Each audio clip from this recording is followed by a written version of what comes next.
All right. So yes, we have Josh who is here. How this is going to work, we really are going to hear a little bit about what they're doing now and their kind of before story, so to speak. Really hearing about what were they doing earlier in their job search, what was not working, what caused them to make a pivot, what did they do to pivot, and how did that really help them get more visibility, get more traction, get more confidence, which is huge. So, first of all, I'd love just to do like 2-3 minute intro of who you are, what you're kind of doing right now, and then we'll get a little bit more into like your backstory and stuff like that. Hey, thanks for having me, Sarah. So I'm Joshua Vaughn. I'm a user experience design leader with about 25 years of experience. I moved out to the San Francisco Bay Area in 1999 after getting a master's in cognitive psychology, and I've been kind of working out here ever since. I kind of jumped around to a lot of companies earlier in my career, but the last 15 years I had really spent at two big enterprise software companies. And I kind of, had a long career at one and, another long stint at another one. And yeah, after kind of leaving that last one, I was kind of feeling pretty burnt out, kind of having a midlife crisis, I guess. Like, do I even want to be still doing design anymore? The market's really changed and it's a lot different than it was when I started. And like the strategies I was using to find a new job, whether it was just, reconnecting with previous managers, and, it just wasn't really flying anymore. And having a portfolio has just become a lot more essential than it was back then, when I was looking for jobs, in the early aughts. And I was also really having trouble because I hadn't really been doing hands-on design that much anymore as I kind of grew into being a leader. And like, I don't really use Figma that much anymore. I spend most of my time organizing meetings and coordinating with people and making sure, herding cats and doing that kind of the political work of user experience now. But I've never managed people. So it's been a struggle to kind of tell my story in a way that's really effective. And I found, being in this program and listening to a lot of the other people who are in a similar boat to me and having them, share their portfolios and LinkedIn resumes and getting feedback on it from everyone, the coaches, has been just really helpful. And I'm feeling better about, where I want to take my portfolio now. I'm not finished yet and I don't have a job yet, but yeah, I think it's been a really valuable program and happy to talk about it. And, a couple of things strike me from your experience, and maybe people listening also have a similar situation where, you said you're not using Figma all the time. Like you're in this leadership / management position, but you're not managing direct reports, et cetera. And like that challenge of how do I create a portfolio as a design leader and give recruiters and hiring managers like what they want to see if I don't have, like piles of beautiful interfaces to put in front of them. And I think it's such an important point to make for everyone listening that like portfolio doesn't just need to be beautiful visuals of stuff you made in Figma. You can still have a portfolio if you are telling the story of how you spent 6 months wrangling stakeholders who were disagreeing on features.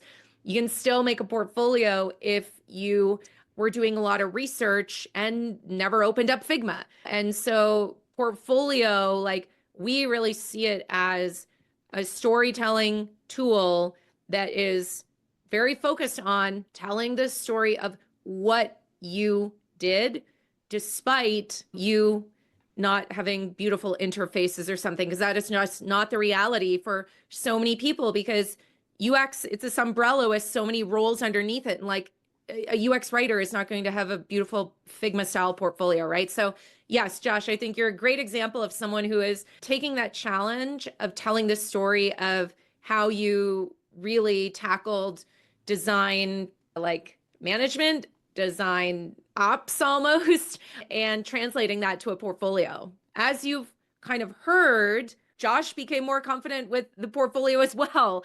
And so I want to hone in on how you feel your confidence changed, compared to when you were first starting out with CSL, and if there were any other parts of it that you really think contributed to that confidence. That's kind of a good segue into some of the thoughts I was having. But even, before you get into your resume and your LinkedIn and your portfolio pieces, the first sprint of the CSL program is like trying to really working on your compass statement and trying to figure out what you want and in your next role, and getting feedback from people that you've worked with in the past and trying to think of what your strengths are. And that was a really empowering part of the process for me, because I kind of had really bad feelings about the way that I left my last company and the way things ended up.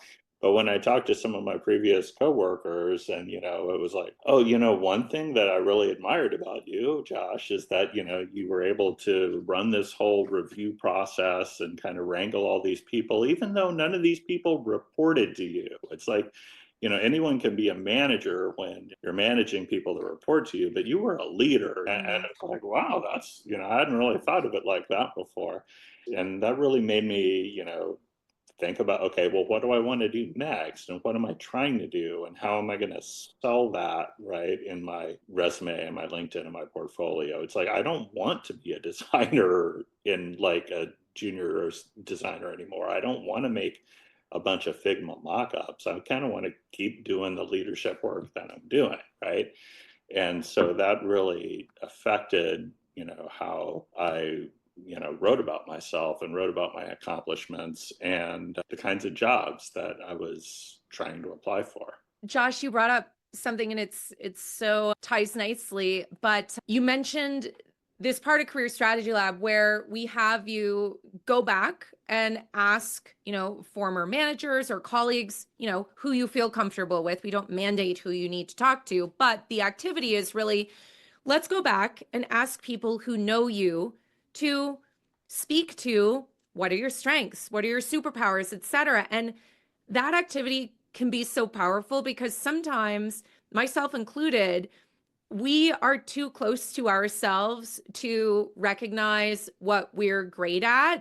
And we're also too critical too sometimes. And as Josh said, like going back and reflecting with people that knew Josh quite well, even if, there was maybe like team dynamics and stuff or toxic culture or whatever, Josh was able to extract these skills and experience that really then fed into how you, Josh, talk about yourself as a professional and what you kind of believed is your true skills and experience. Like it almost like expanded your view of what you were good at. And correct me if I'm wrong, but did it influence kind of where you wanted to focus on in the future?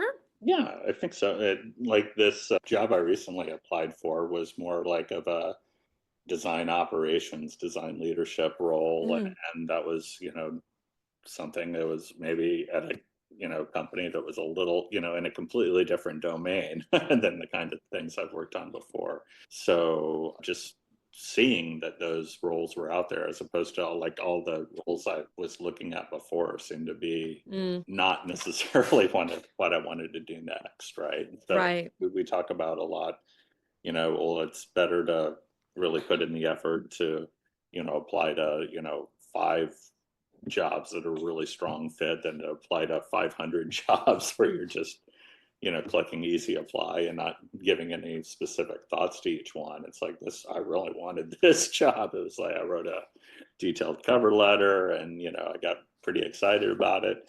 So still haven't heard back, but we'll see.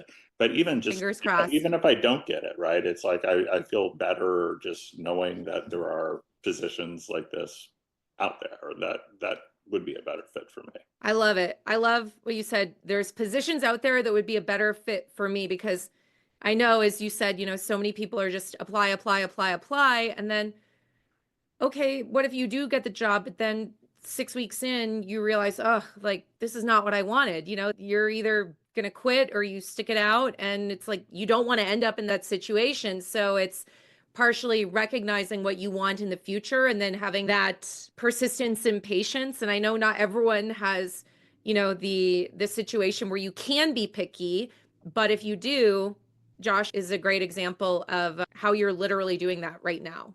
All right, the next topic, it's a little self-reflective, but I'm curious, in a couple of words or in a sentence, like, how do you think you are different now than before you said yes to Career Strategy Lab? It could be one word, it could be a sentence, however you want to kind of like respond to that. But what is your kind of just gut reaction to thinking about, the before and after version of you after you said yes to Career Strategy Lab?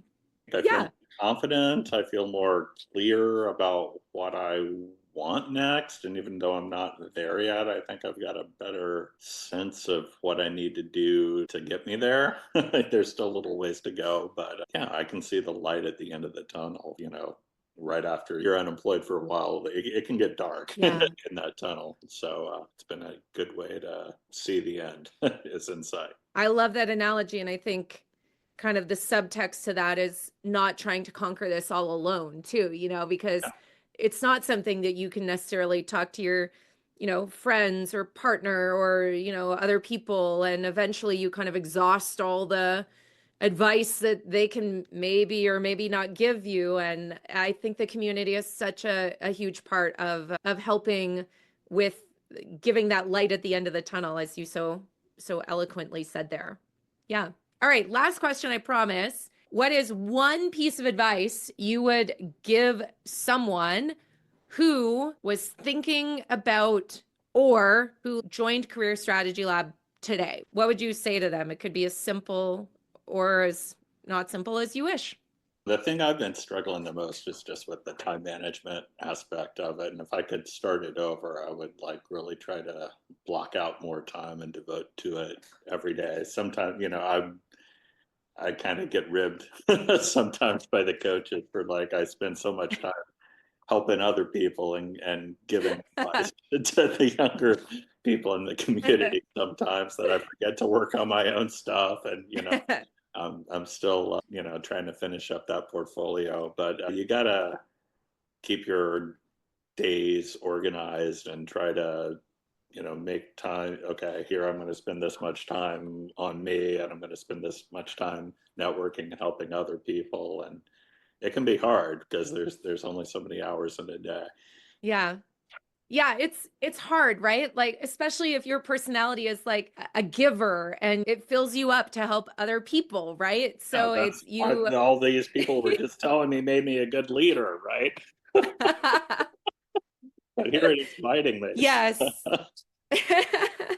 All right. I just want to take a moment to thank Josh for giving us their time to share about your experience. I think it's just so much encouragement and hopefulness can come from hearing from people who were recently in the shoes that many people are in here today. So we just want to thank you for your time. And I know people really, really appreciate it. I think it just is a good reminder that regardless of how many years of experience you have or what you do in your specific umbrella of user experience, the challenge of articulating your story, creating the resume, the portfolio, networking, everything, it's kind of just something that doesn't get easier just because you have more years of experience, right? It kind of gets more complicated because you have more experience to communicate, et cetera.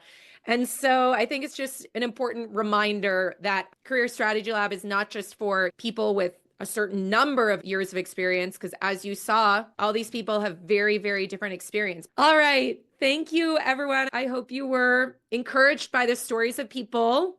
And thanks for coming. Bye, everyone. See ya.